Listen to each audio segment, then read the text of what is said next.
दिल्ली दंगे की जांच आपको लगता है एक तरफा हो रही है? बहुत आरोप लग रहा है इसका।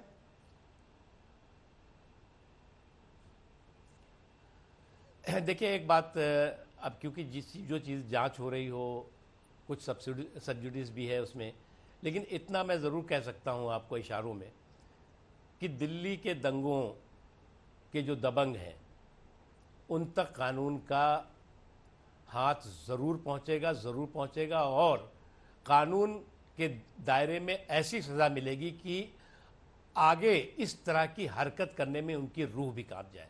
सपने में भी अगर वो सोचेंगे तो उनकी रूह कांप जाएगी, क्योंकि वीडियो चले ये इस तरह के वायरल किए गए मैसेज कि मोदी जी को बहुत गुरूर है कि उनके कार्यकाल में कोई दंगा नहीं हुआ। कांग्रेस के शासनकाल में जो है मलियाना हुआ, मेरठ हुआ, भिवंडी हुआ, भागलपुर हुआ, क्या क्या हुआ, 5000 से ज़्यादा बड़े दंगों का इतिहास था। मोदी जी को बड़ा गुरूर है कि केंद्र में जब प्रधानमंत्री बने उसके बाद अमन है, शांति है, चैन है, तो उस गुरूर को तोड़ना है। ये आपने भी देखा होगा ये वीडियो, और ये वायरल किया गया, और किस करने वाले लोगों तक पहुंचेगा सब कुछ। इसलिए मैं इतना ही कह सकता हूं कि कानून बहुत मजबूती के साथ अपना काम कर रहा है, और इस दंगों के जो दबंग है, इस दंगों की जो साजिशी सिंडिकेट है, वो बचेगा नहीं। लेकिन आपकी बात से ऐसा लग रहा है आपका इशारा कांग्रेस की तरफ है, और पुलिस की जांच ने जिस पूर्व पार्षद को नामजद किया है वो आम आदमी पार्टी के पार्षद हैं। तो सही मायने में आपका आरोप किस पर है? कौन था दिल्ली दंगे की साजिश? होने दीजिए, देखिए जांच पूरी होने दीजिए। जो भी होगा, कहीं का भी होगा, कैसा भी होगा, कहां छोटा होगा बड़ा होगा, वो बचेगा नहीं।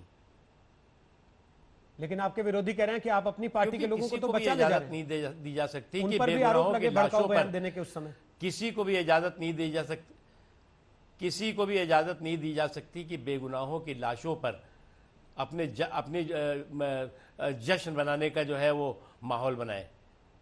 किसी को इजाजत, क्योंकि जब दंगे होते हैं तो इंसान नहीं मरता, इंसानियत भी मरती है, लहूलुहान होती है। और ये जिन लोगों ने ये हरकत की है उन तक जब जो उनकी तस्वीरें और उनके बारे में जानकारी आ रही है, वो बहुत चौंकाने वाली है। आप माइनॉरिटी अफेयर्स मिनिस्टर हैं, आपको लगता है कि जब तक इस सरकार का कार्यकाल पूरा होगा आप उस मंत्री के तौर पर जाने जाएंगे जो माइनॉरिटी अफेयर्स मंत्रालय को मुसलमानों का मंत्रालय की बजाय सही मायने में अल्पसंख्यकों का मंत्रालय की पहचान दिला पाएगा? बिल्कुल। देखिए, हमने ये 6 नोटिफाइड माइनॉरिटीज़ है। वैसे तो ये मंत्रालय हमें विरासत में मिला है। 2006 में कांग्रेस पार्टी के शासनकाल में ये मंत्रालय बना था, और उसको जो है वो 1 साल तक तो दफ्तर ढूंढते रहे, दफ्तर किसी तरह से मिला।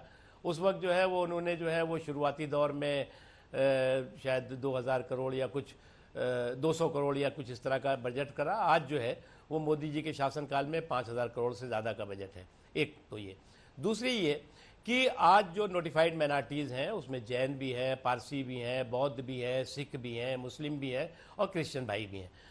जितने भी चाहे वो स्कॉलरशिप दी गई हो, सबको बराबर से उसका लाभ हुआ है।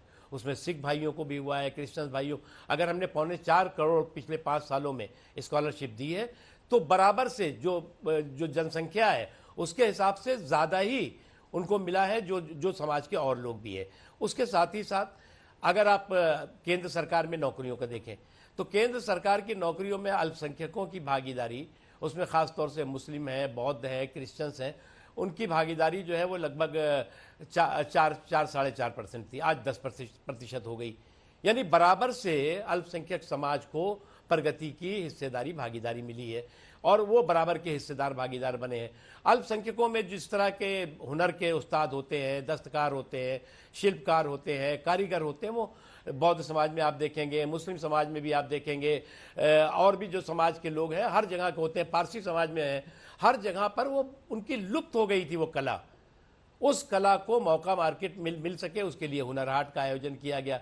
पिछले जो है वो 4 सालों में 5 लाख से ज़्यादा इस तरह के हुनर के उस्तादों को रोजगार के मौके दिए गए। अब जब आप सारे अल्पसंख्यकों का पूरा डेटा देखते हैं, किसको क्या दे रही है सरकार, किसके लिए क्या कर रही है और किसके लिए क्या किया गया अभी तक, आपको लगता है वाकई आपके पहलों की सरकारों ने मुसलमानों का तुष्टीकरण किया? जी देखिए, मैं पहली बात तो ये है कि ये मिनिस्ट्री ऑफ मुस्लिम अफेयर्स नहीं है, ये मिनिस्ट्री ऑफ माइनॉरिटी अफेयर्स है। लेकिन कांग्रेस पार्टी ने इसको मिनिस्ट्री ऑफ मुस्लिम अफेयर बना रखा था। तो वो एक समस्या जो आपका सवाल है वो जायज़ है, इसलिए उस सवाल पे मुझे कोई आपत्ति नहीं है। लेकिन माइनॉरिटी अफेयर्स का मतलब ये है कि जो नोटिफाइड माइनॉरिटीज़ हैं और हम उनको इक्वल अपॉर्चुनिटी के संकल्प के साथ हम कि सभी को इक्वल अपॉर्चुनिटी मिलनी चाहिए। अगर जो है वो मकान जो है वो प्रधानमंत्री नरेंद्र मोदी जी ने मकान दिए, जैसे मेरे पास जो डाटा है उसमें मैं आपको इतना बता सकता हूँ कि मकान लगभग जो है वो 2 करोड़ गरीबों को मकान दिए गए। उसमें 31% जो है वो अल्पसंख्यक हैं। उसमें अल्पसंख्यक में सिर्फ मुस्लिम नहीं है, मुस्लिम भी है, क्रिश्चियन भाई भी हैं, सिख भाई भी हैं और भी जो अल्पसंख्यक है। उसी तरह से 6 लाख गाँवों को, जो पूरे गाँव हैं उनको पूरा किया गया, बिजली पहुँचाई गई। उसमें जो है वो 39%, हाँ यहाँ मैं कह सकता हूँ कि ये ज़्यादातर वो गाँव है जो मुस्लिम बाहुल थे, जहाँ पे कि पिछली सरकारों ने अंधेरे में उनको रखा हुआ था। इनमें जो है वो 39% जो है वो बिजली जो पहुंची है वो ऐसे गांव में पहुंची है।